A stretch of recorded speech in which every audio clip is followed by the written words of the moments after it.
chỗ là nông hồn cái này mà lên cái đi xa xa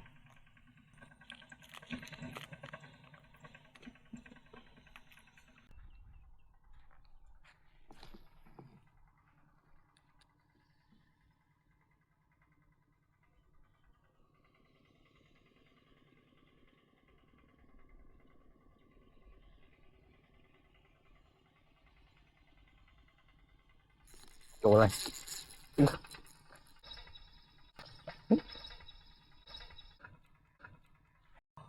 cả có không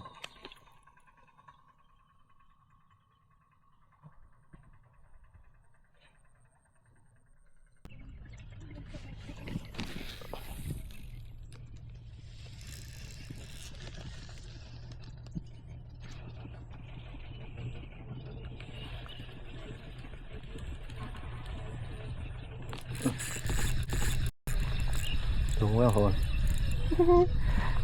thịt cửa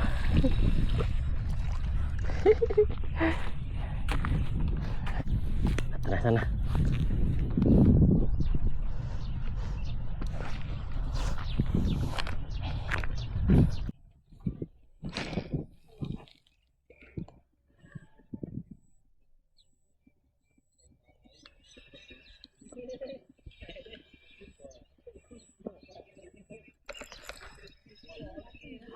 bàn hồn ơi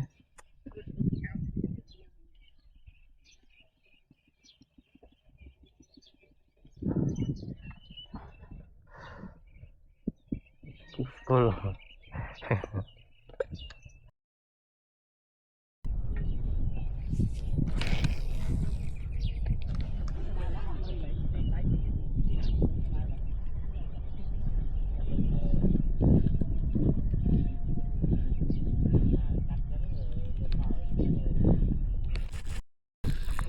chỗ mày tiền này tôi thế tôi bị bạt đi vậy tụi tôi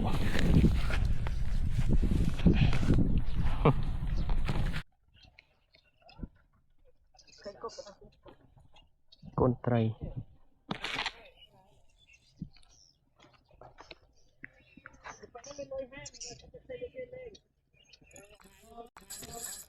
chỗ này mùi tiết không hồn tụi tôi đi tới đây vậy nha út tới đây lại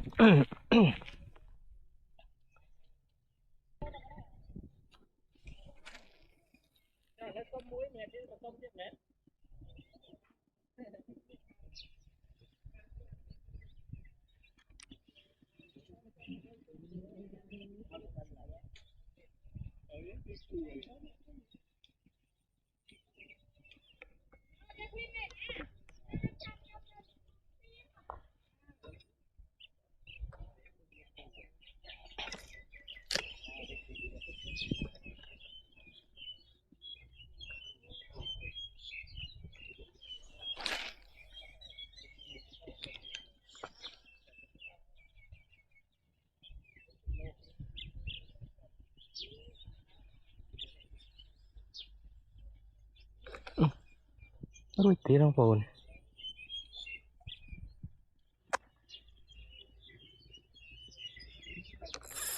thùng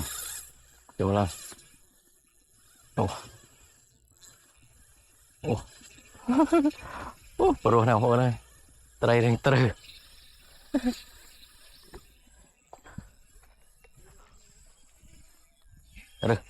tới đây không ồn dạ thùng con thùng ơi banana này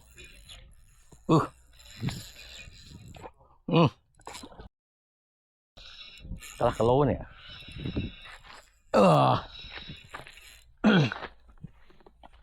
cho UL không phồn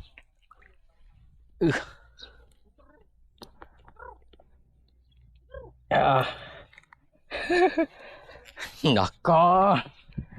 cơ cả luôn trôi dữ luôn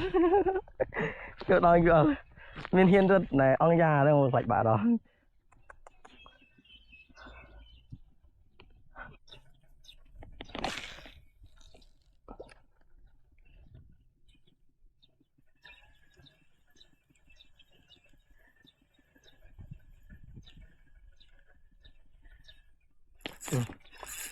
trôi kìa này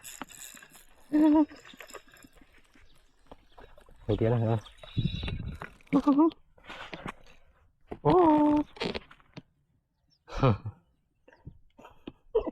xóa ông cô xóa cái đi nít xóa ông cô cô xong ai cái đi ông cô mày nhưng có mang vết chân của cái đi sát cái đi tôi sát mình đây 5 gram ông cô